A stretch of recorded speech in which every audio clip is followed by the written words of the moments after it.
Do I have a treat for you all today? There is nothing better, apparently, than pizza and tiki drinks. And the guest I have on today is Salar from MaiPai Pizza.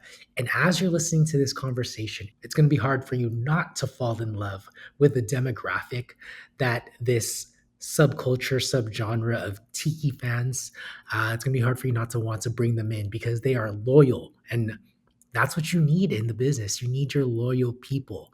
And you're going to be encouraged not to go off and chase the trend, but still, we are going to be talking about restaurant trends. So definitely stick to the very end so that you can hear all of them.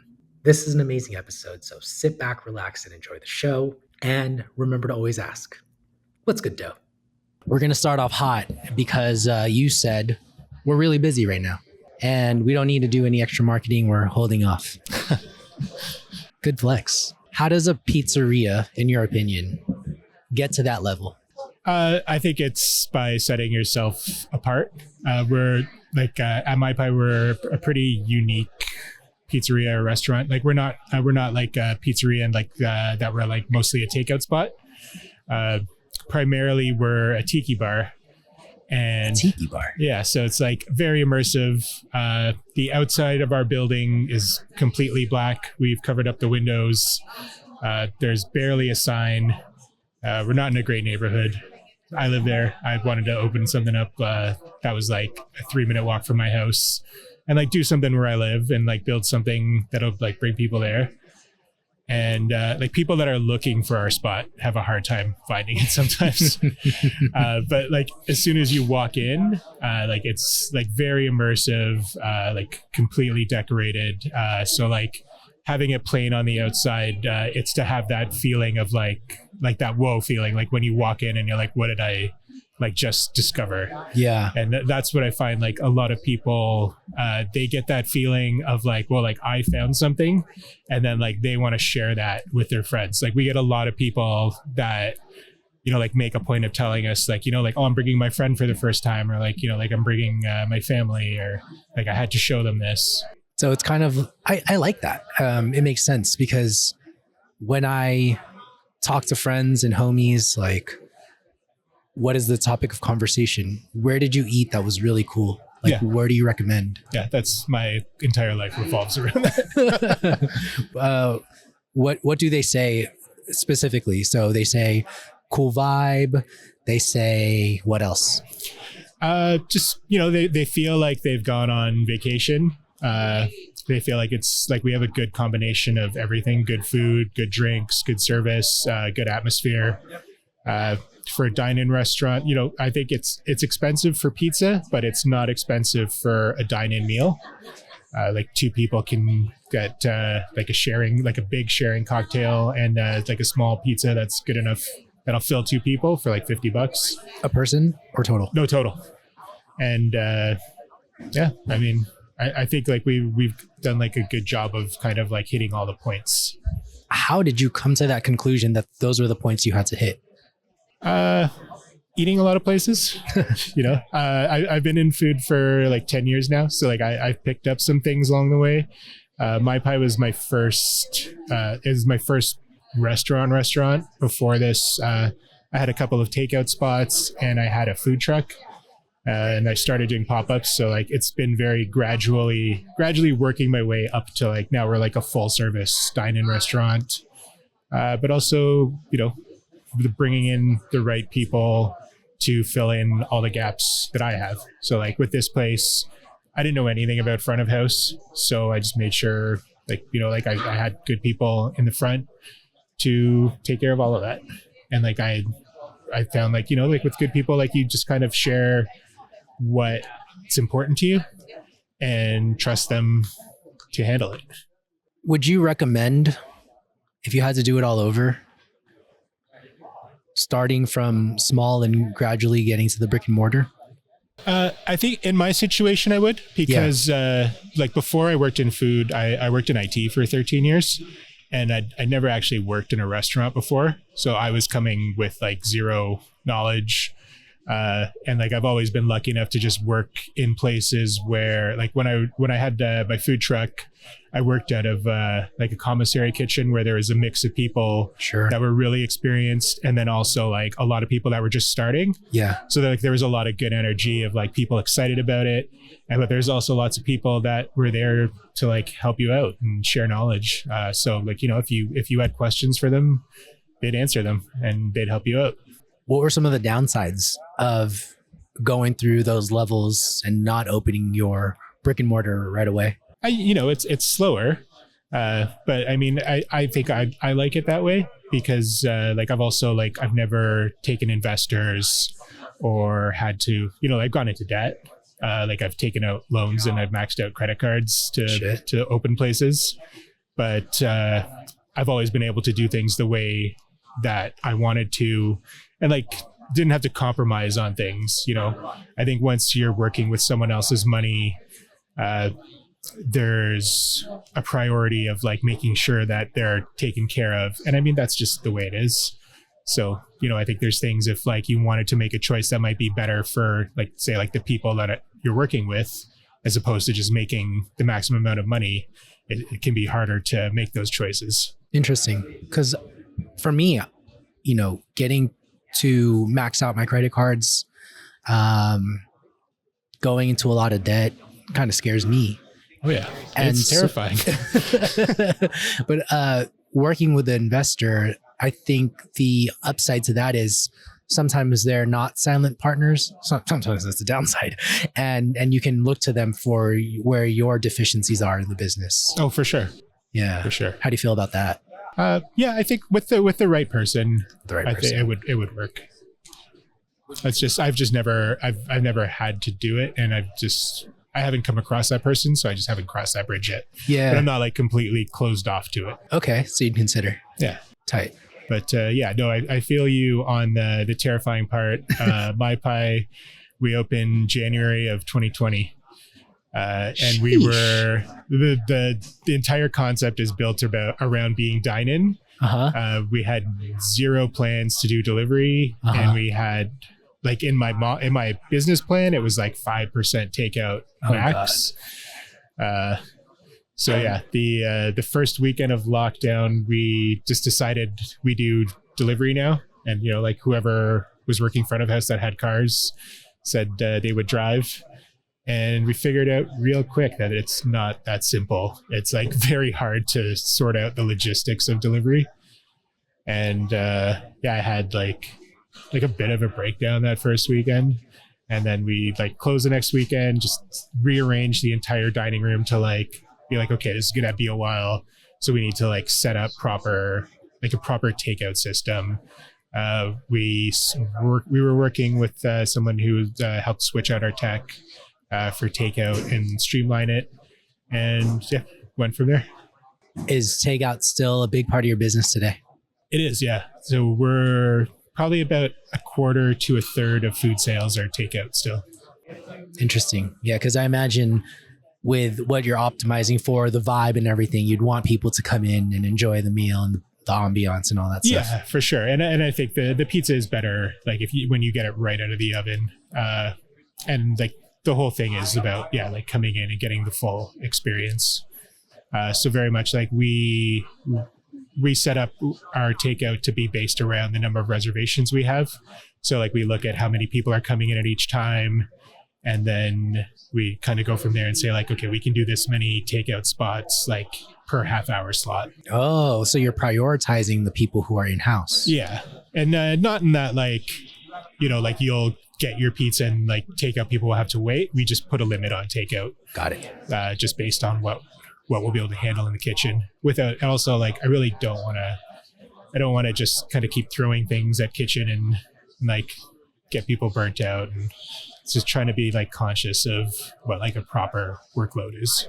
How do you set up that limit? Is it like a daily limit, hourly limit based on staffing? We go on half-hour time slots for pickup. And then we just base it like, you know, we've got like a good idea of how parties work and like group sizes. You know, like if it's a table of 2, they're going to come in and order right away.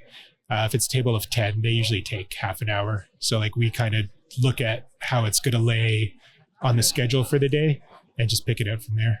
And you sort of allocate, an educated guess on how many pies that the 10 top is going to order. Yeah, there's a range. It's not perfect.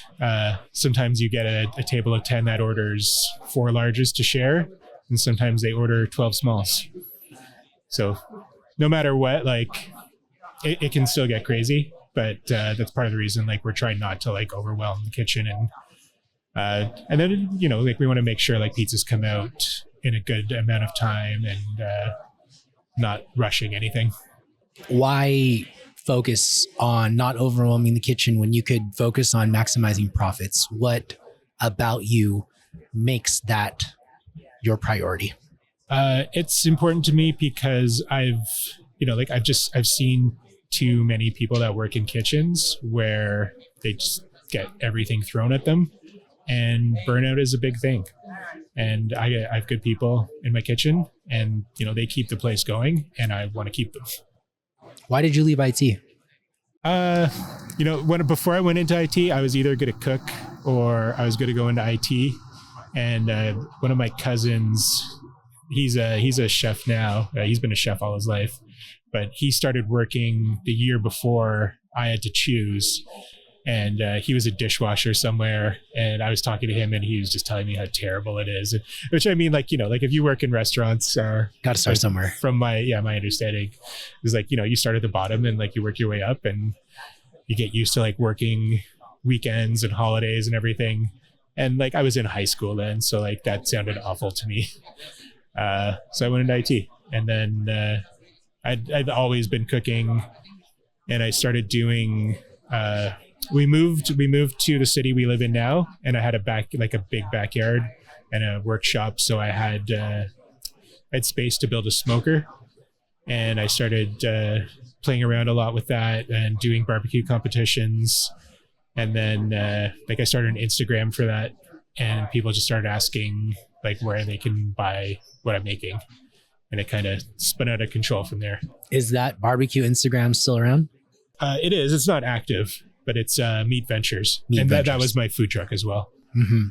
And you have a very unique name now. Where does that come from? The name MaiPai, it was a friend of mine came up with it. We were at a Tiki Bar in Detroit, actually. And it's probably the most classic tiki drink is the Mai Tai. So she said, well, it's pizza and a tiki bar, so it's got to be MaiPai. And it's spelled MAIPAI. Yep. I like that.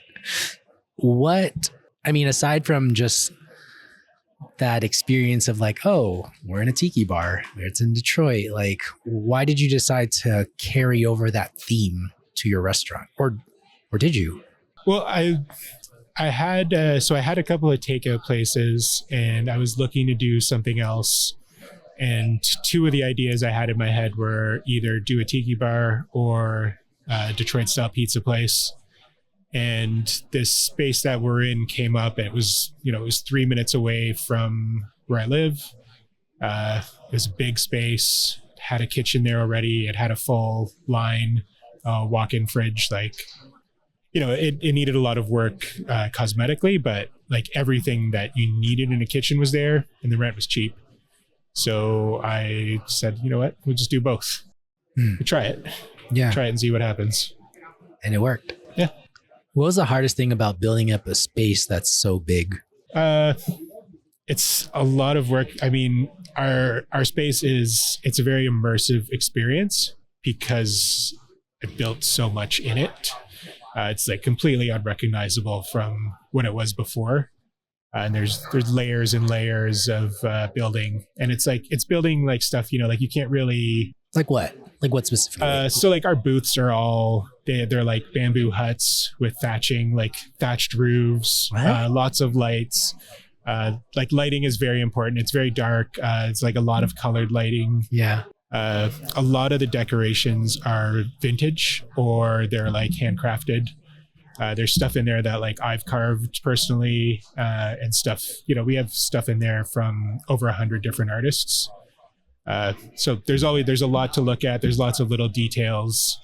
It's very much like it's supposed to be overwhelming. Like people come in and they say like every time I come in, like I notice something new, and because like I'm also always adding stuff too. Yeah.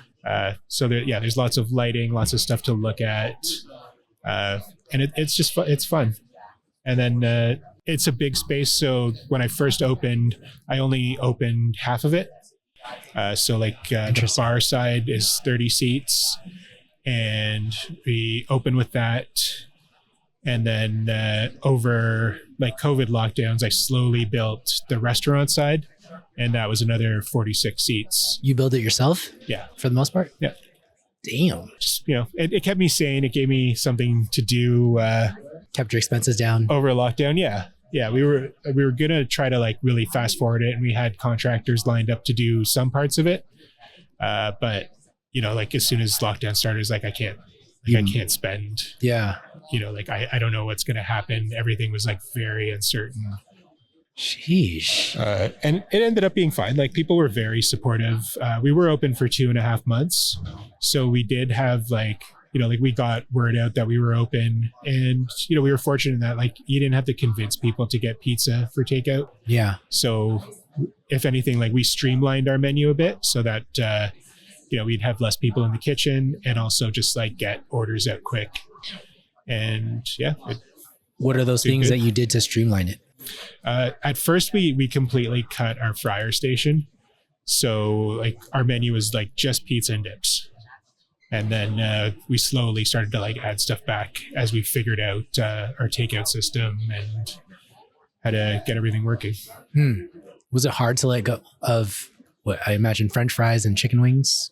Yeah, I mean, I really like them. And it is like, it's nice to like, everything adds up for your average sale. So, like the more like focused stuff you have that makes sense that people will order together, the better. Pre-bagged French fries or hand cut? I am very partial to waffle fries. I did waffle fries on my food truck, and I just love them because I also love like doing like a lot of sauces or like tossing them in something, and they've got a coating that really stands up to it. Like what? So like our signature fry dish is we call them parm fries, but we toss them. We make kind of like a buffalo sauce. Yeah. But it's with gochujang. So gochujang and butter. And we toss them and then just like smother them in freshly shaved parm and green onions. Nice. And so I was going to say waffle fries are definitely at the top for me. Not my favorite, I would say. Oddly enough, I love hot chicken, and every place that I go to in the Bay Area, they do crinkle cut. And yeah, crinkle cut made a comeback, right? I think that like Shake Shack brought them back, because I feel like I hadn't seen them. The only time before that I remember crinkle cut is like if my mom was making fish and chips, like in the oven. Other than that, like I didn't see anywhere serving them. Yeah, no, interesting. Going back to adapting, did you have to let your people go during COVID, or were you able to manage? We tried to hold on to as many people as we could. I mean, for front of house, we didn't have enough. Like we didn't have anything. We did end up like we kept more people on than I guess like we needed to. But it was part of like I wanted to make sure that we had them when we were back. The business needed to stay afloat. Yeah. Oh, well, the question that I had prior to the French fry deviation was like building something. Could you describe it as eclectic? Definitely. Yeah. Building something eclectic.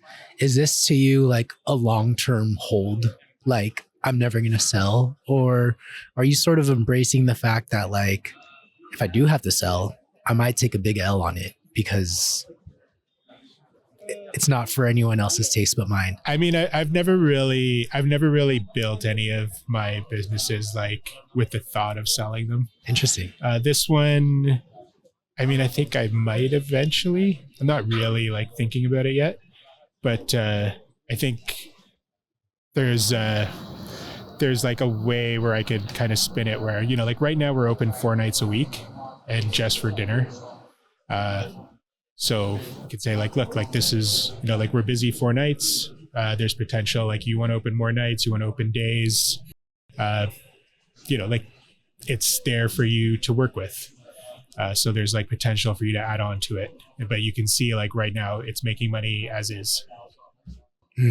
Okay. Yeah, I didn't even think about like just looking at sales in general. I was more talking about like assuming the space, like irregardless of sales. Like some people look at it and say, okay, the sales work, but this is not. I guess if it was just to take over the existing pizza spot, right? Yeah, but if they were going to do a whole different concept, it'd be a little bit hard. Yeah, I don't think it wouldn't make sense to try to sell it to someone that didn't want to own a tiki bar. Yeah, there you go. You have to just look for that specific audience that is interested. Yeah. And I think like for someone that was interested in that, they'd be pretty stoked. We've got some good stuff in there.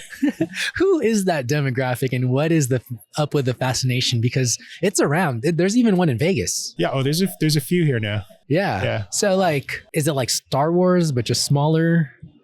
People just are die hard Tiki Bar? Yeah, sort of. I mean, it's just like one of those like cultural subgenres. Like some people get like super heavily into it. For me, I just always love that feeling of going in somewhere and like feeling like I'm somewhere else.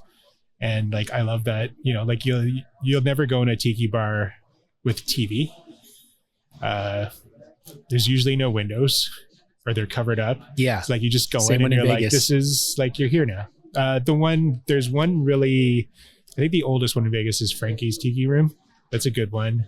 That was the first one I ever went to, and that was probably like 13 or 14 years ago.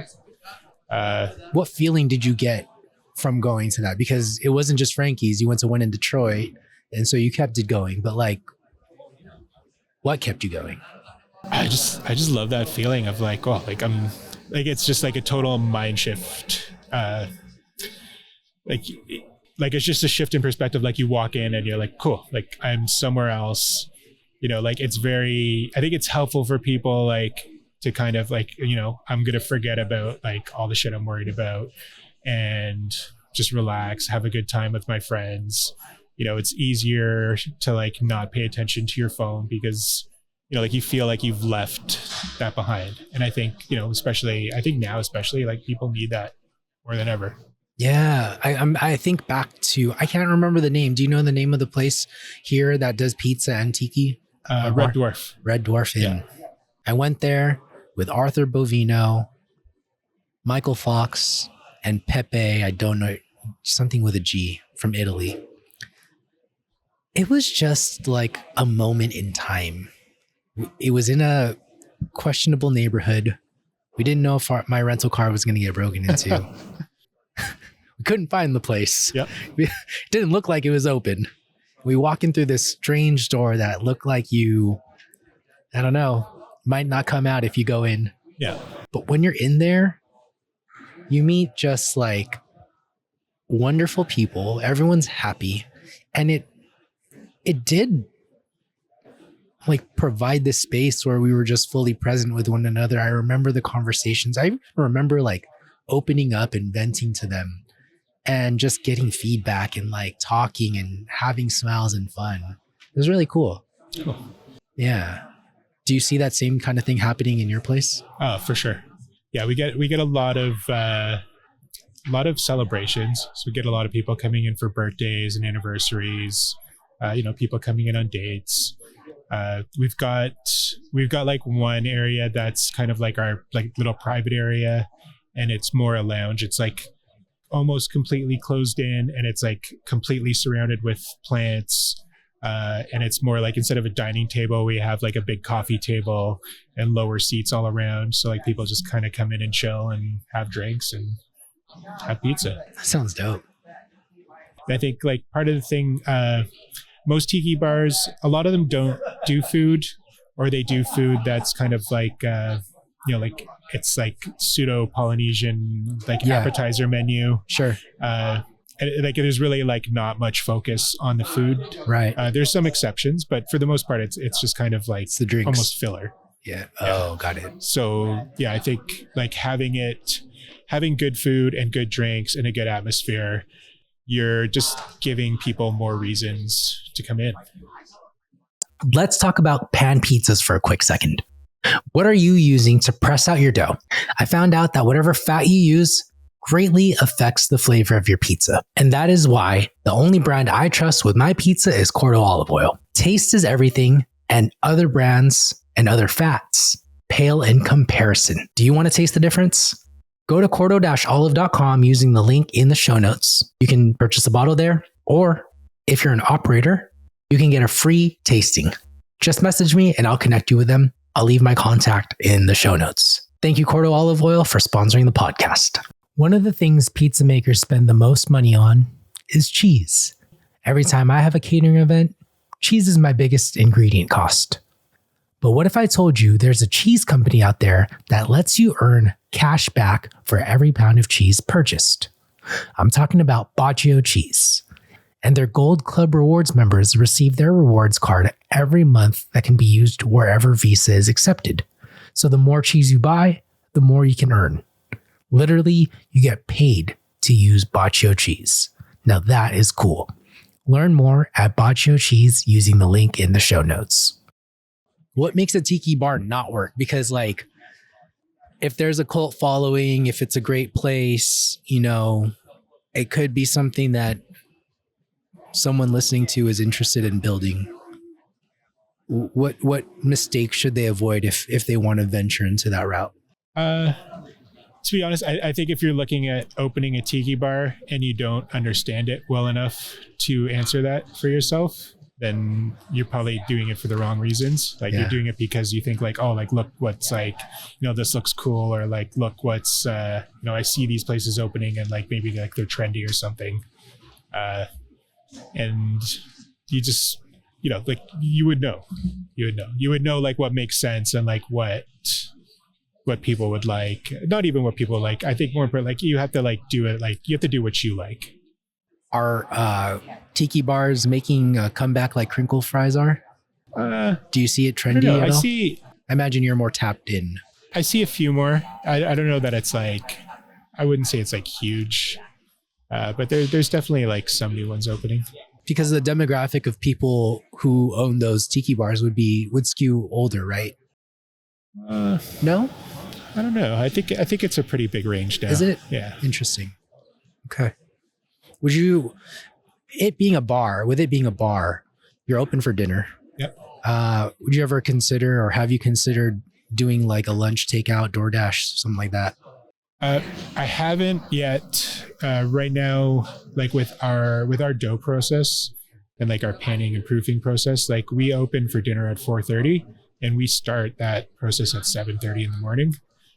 So we're just, you know, I always look at like, I always, you know, like as a business owner, I know no matter what job there is, I've worked every position there. Like I've bartended, I've served, I've done dishes, I've hosted, cooked, everything.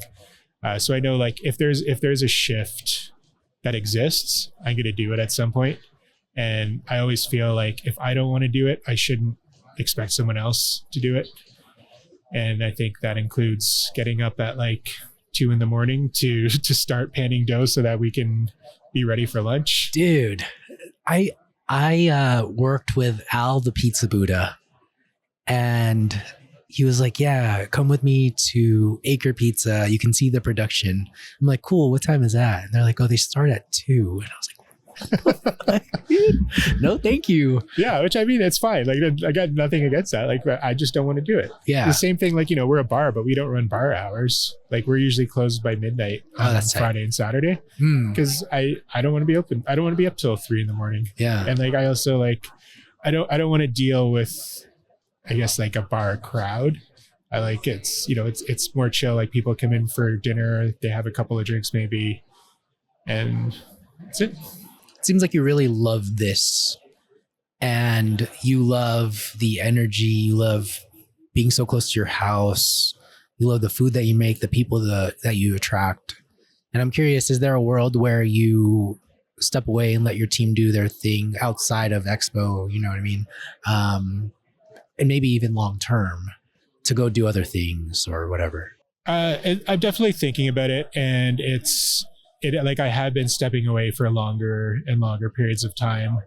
Uh, you're still figuring out all the little parts where it's like, like more things that I should delegate or things that I shouldn't be handling, and getting those taken care of. And it is like it's more, and I'm finding like it's freeing up more of my time to like to work on new things for the business and outside of it.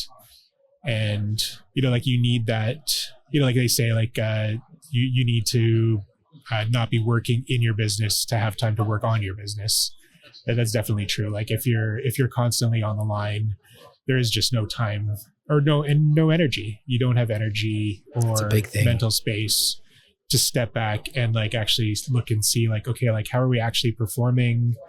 Like what marketing is effective, like what products should we be pushing or adding? You can't. It's impossible. What are some of the things that you delegated right away when you started implementing this? Not saying you've delegated everything, right? Because you're just working on it. But what are the first things that you said, hey, please take this off my hand? For the most part, definitely doing like working on the line during service. So I still do, but it's mostly like in testing and covering people like when they're away. But I don't usually like regularly have like shifts scheduled. Just because that is, to me, that was like the biggest amount of time. I do make sure that like I spend a lot of time in there, keep an eye on everything and like testing everything, making sure everything's still, being done the way it should be. And yeah, that was probably the first thing.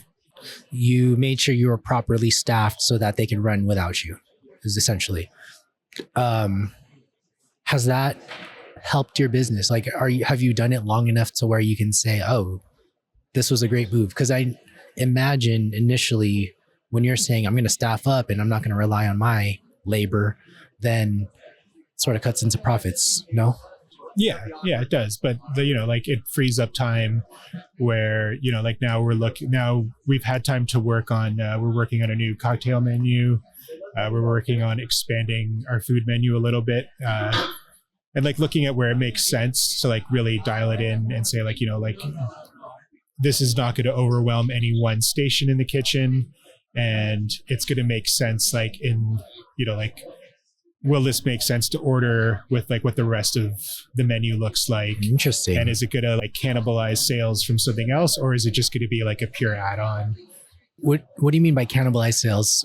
I think if you just add a bunch of appetizers without thinking about how they work together, you could end up with just the same amount of appetizer sales, but it's just split a different way.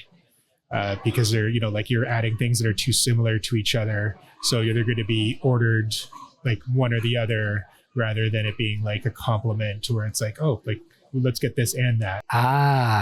Give me a concrete example. I know what you're talking about, but I can't. Like I think if what are two apps that you wouldn't offer together? It's tough. I think like adding a bunch of different things that are fried, compared to like having like, like maybe like a pickled item or like a cold dip or something that is distinct enough and like has a different eating experience and flavor profile. I'm trying to think of like the restaurants that I've been at where I've sat down and, everyone gets a turn ordering and we're just like, why didn't we order something else? Like, I don't know. I think I do think of fried food though, specifically, just because it all kind of,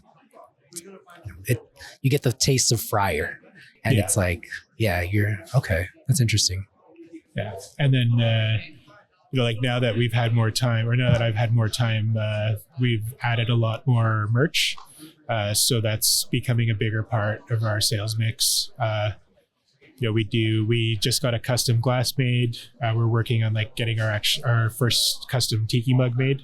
This is almost a year-long process. So we got to get it designed. We have to get like a prototype sculpted, send it out, get a mold made, then samples come back.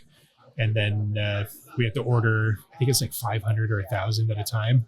So it's a commitment, like you have to take the time to make sure it's a good design and that it's something that people are going to want. Otherwise, you're sitting on 1,000 of them. What do you do to test that? To test that people want it? I think that's where, like with tiki mugs, it's either you're making something that is generic enough and somewhat appealing enough that you can sell it at a low price point, or something that has like a nice paint job and will appeal to like what people are looking for, like collectors are looking for, at a higher price point, and like do it more like a limited edition. You're going the other route though. We're going kind of in the middle. In the middle. Yeah. Interesting. Why focus on that specifically? Design? Is it just an itch? Is it something you've always wanted to do? One of the things I think is somewhat unique about like the business model for Tiki Bars is that there's a lot of people that really are into, like, people that go to a lot of Tiki Bars will collect souvenirs from each one. They'll buy mugs, they'll buy shirts, stickers, pins. So if you don't have that stuff and they're looking for it, I think that's just lost. It's really about kind of what we were talking about, increasing the average ticket price. For sure. And it's an easy add-on, like you have it, people will pick it up and, it's just sitting there. You're not having to prep it, so no one has to cook it. You're just grabbing it off a shelf. Mm-hmm. So if you can do stuff if you can add things like that and promote them and have them sell regularly, it's a huge bonus. How do you promote those things? Is it just showcasing it on the shelf? Do you go on forums and say, hey, check out my tiki? Is there a tiki forum out there? There are a bunch. When we do our mug, we'll definitely do a lot of that. We haven't released the glass yet, but when we do, we'll run a giveaway contest to get a bunch of eyes on it on Instagram, and then we'll serve. Normally, like what we've done before is we'll have a feature cocktail, and you have the option where it's like, the cocktail's this much or it's this much, and you keep the glass. Oh, I like that. So it's like you see it either way, but you're like, oh, I could just keep this for like another $15. Pizza My Heart in Willow Glen. Sorry, Pizza My Heart in general as a company, I think their slices are $5. Or if you pay $2 more, you get a t-shirt. Right? And I don't know if the t-shirts are at a loss. I don't know if they're paying less than $2 for the shirt. Either way, I'm sure it's chalked up to marketing. Every MF in San Jose probably has a Pizza My Heart t-shirt. Yeah. Or even like the North Bay. It's just like, it's so easy to grab. They used to do Frisbees too. They used to like serve their pizzas on Frisbees. People would just like steal them or throw them in the trash by accident. Yeah. But the t-shirts they were able to sell. But you just see them everywhere. But you see them everywhere. And it works. Like you're bringing it up now. Yeah, it does. Yeah. And if you can get a great deal on the shirts, you up the average ticket price. But even if you don't, it's marketing. Yeah. Great. Yeah, like we did our first shirt just before Christmas, and we went through like 200 of them in December. So I mean, it's a huge add-on. Yeah. And then for Christmas, like from the middle of November till New Year's, we always do like a big like Christmas themed cocktail menu, and we get like a bunch of Christmas themed mugs, and that one like we sell hundreds of those. Wow. I imagine too, like you said, when you come out with with something of a collector's item, those tiki fans that are already looking at your spot, that'll push them to go and make the trip because they're already sort of earmarked, or like they have it bookmarked in their head that when I'm at your location, I'm going to go visit. But like now that they have the mug out, it kind of draws excitement. Yeah, like, for sure. Let's make that even more of a priority to go. For sure. In a way. Where are you located, by the way? I'm in Hamilton. So we're probably like halfway between Toronto and Buffalo. About an hour drive from each? Yeah, close to that. Cool. Designing a shirt. Is that the shirt that you designed right there? It is, yeah. Did you design it yourself? No, I didn't. I had the idea. I sent it out to people that are much better at art than I am. Yeah. It seems like art's really big into your life. Can we talk about your tattoos? Sure. I noticed tattoos are really big in like the food industry. Did you get those before you were in food?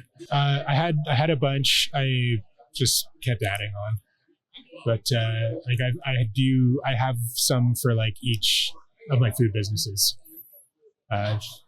For clarification, each of your food businesses like passed Yeah. or Yeah. So like I had like a barbecue truck. I had like a poke takeout place, and now I have the pizza place. Got it. And but just MaiPai is the only one right now. Yeah, that's the only one I'm running right now. So which one's the one for MaiPai? What is that? It's like the Doge meme. The Hawaiian shirt. Can you speak to the left? So it's the Doge meme. The Doge, like the Shiba. Inu. Is wearing a Hawaiian shirt and drinking a cocktail out of a tiki mug. Did you buy Dogecoin? I did very way back, like on Reddit. It's freaking March 19, 2024, and I think it's up again. Yeah, it's insane. Okay. Yeah, I got that for poke. I got that for tuna. Tuna? Yep. What's your favorite cut? I mean, you got to say, like, never go wrong with Otoro. Love it. It's all good. Yeah. It's all good. Okay. Like, as long as like good tuna is amazing. Like I went to Japan finally, and ate so much tuna. Like I went down to I can't remember the name of the market now. It's like the big fish market. They moved it, but like all the stalls outside are still there. Sure. But like, like you go into a place there and you just get like a huge bowl with like all kinds of tuna on it. It's ridiculously cheap compared to here, and it's so good. Yeah. I had sushi last night. Nice. Sakana. How's that? It's cool. It just became a tradition. We stopped going to Vegas buffets, but this place is all you can eat. My wife and I have been going to all you can eat sushi joints because we met at a very young age, and that was like the splurge for us. Yeah. It's like $30 for sushi at the time was very expensive, and you could get a lot of it. And so it's sort of just carried on. But as time has gone by, the all you can eat sushi joints in San Jose have just gone downhill. But when you come to Vegas, they're not bad. Like, they have a great selection. They don't have too many restrictions, and I still enjoy it to this day. Nice. Yeah, there was a couple of places we were looking at, like over on, like in Chinatown, and they've got like Korean barbecue and like all you can eat, like Japanese, like shabu places. And they're so far ahead of like what we have where I'm from. It's like all you can eat Wagyu. Like, it's wild. Like the meat cuts look so good. Well, they're trying to get that bigger ticket price, because I think when you add those little things, it goes up. Like, and they're smart. They do it in tiers, right? Yeah, the so tiers, it's like exactly. You start at like $40, but like then you go in there and you're looking at it, and like the menu is like there's a lot of pictures. Yeah, and you're like, it's like it's only another $30, and like. Dude. It's a lot, by the time you get out of there, you're like $100 in. There's a place that I'm a sucker for all you can eat barbecue, Korean barbecue. I'm a sucker for all ace places, Yeah. Korean barbecue and hot pot became a thing in San Jose. And like, you go and you experience it, you're like, fuck, this is so cool. And then you go and you try to cheap out and just get one or the other. It just doesn't hit the same. I don't know if that's for you, but for me, it's just like I have to get both. You're talking about like one place that does both? Yeah. So you have both at one table. Yeah. Nice. It's so tight. It's a great concept. I haven't been. A bunch of our kitchen guys went to a place because one of our guys is Muslim. And there's a place, like I think it's like an hour drive from us, but it's like all you can eat Korean barbecue and hot pot, and it's halal. All halal. Yeah. Dude, halal's getting big. Oh yeah. My favorite hot chicken joint in San Jose is halal. There's a all you can eat Korean barbecue place halal. And there's a pop-in taqueria who the head owner or chef also owns a pizzeria. Halal. The taqueria is halal.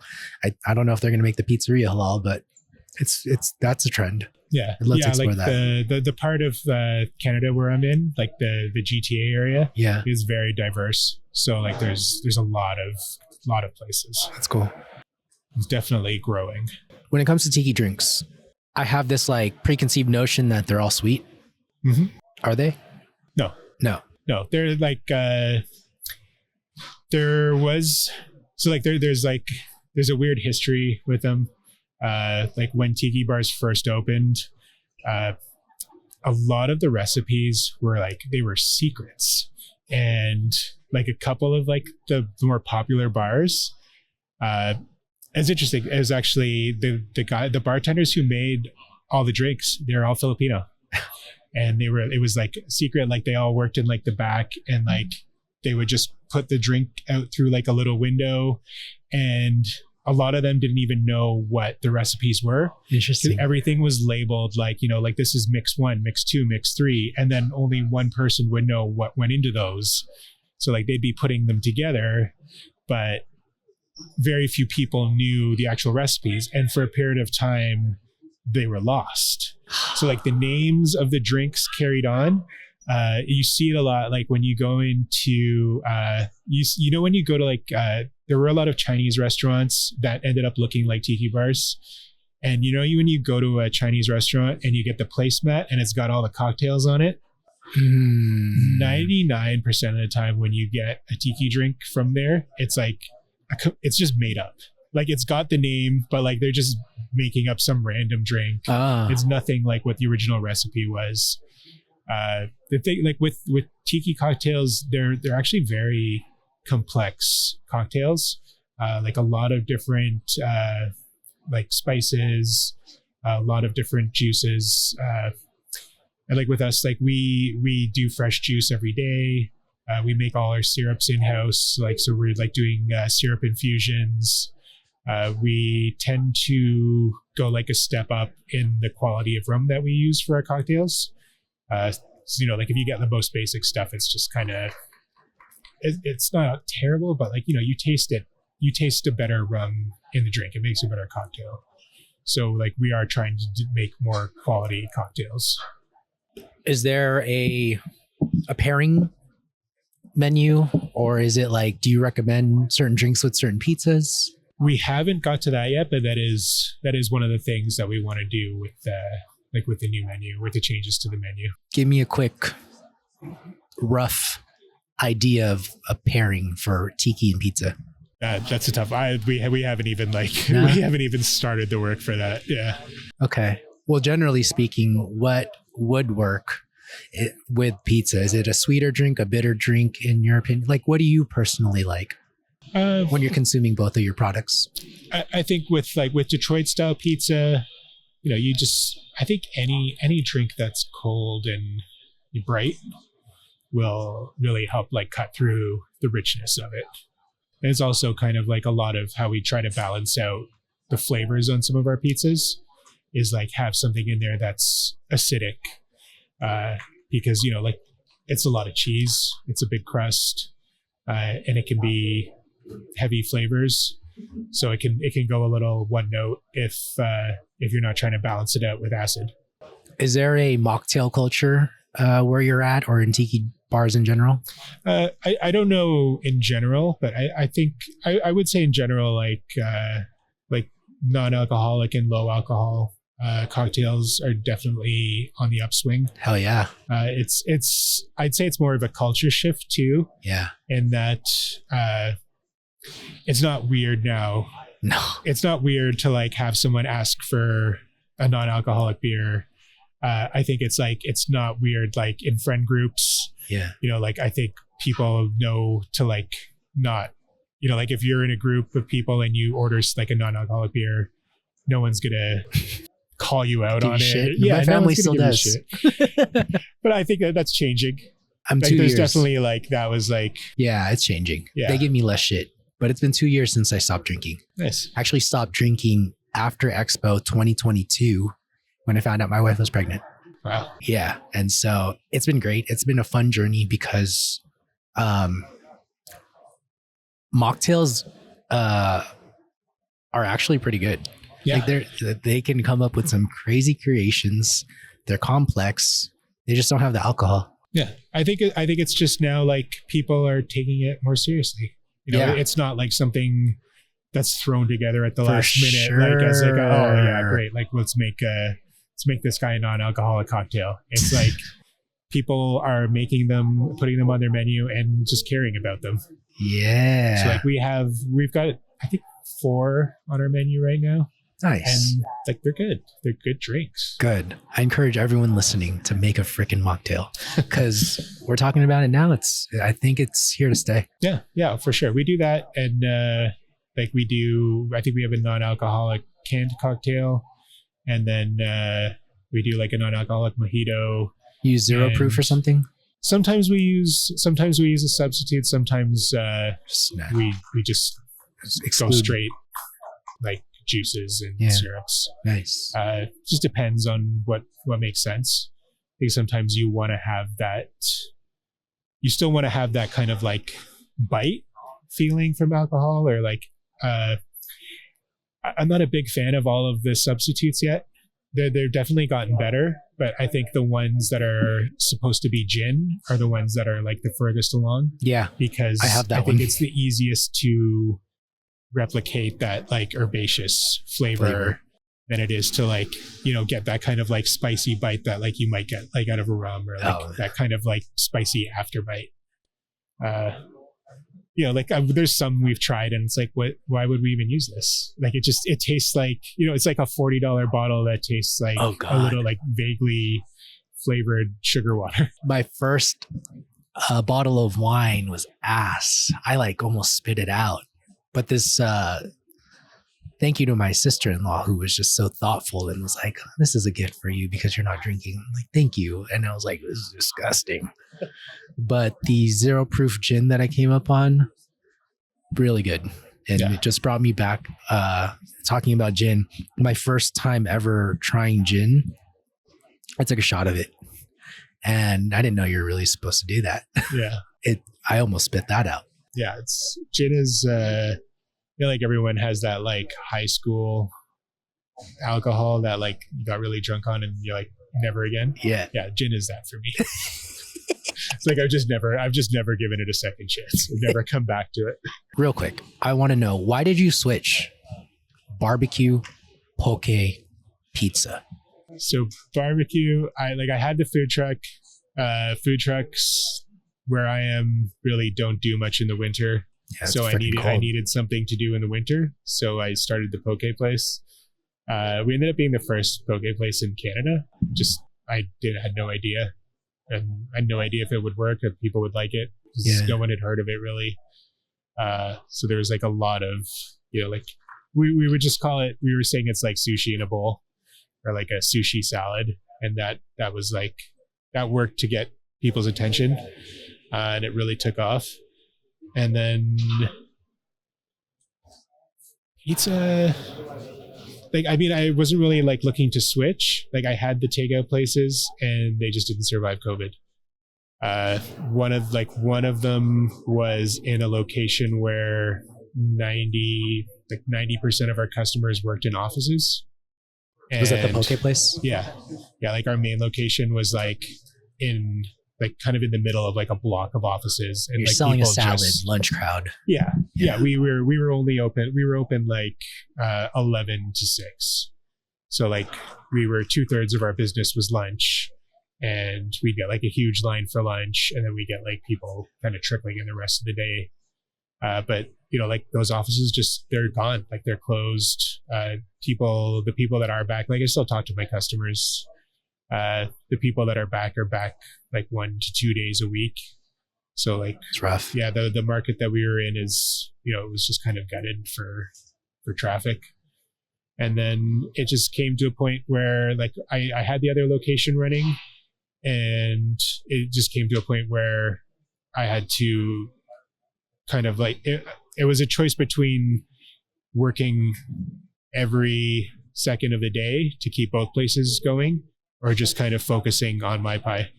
So I decided to close the other one. And it was, it was a small takeout location that, again, like I had built most of it myself, and like opened it for like $20,000, which is not nothing, but it was fully paid off, and, it was fine. It wasn't like a huge thing to walk away from. In running 3 concepts at the same time, what was the biggest aha moment for you? That I'm not cut out to run 3 places at the same time, and that it's just better for me personally, I know guys that can do it, or they have the right people to do it. I just really love having the one place and concentrating on it. And, like being open 4 nights a week, like when you run your own business, no matter what, like I'm doing stuff days we're closed.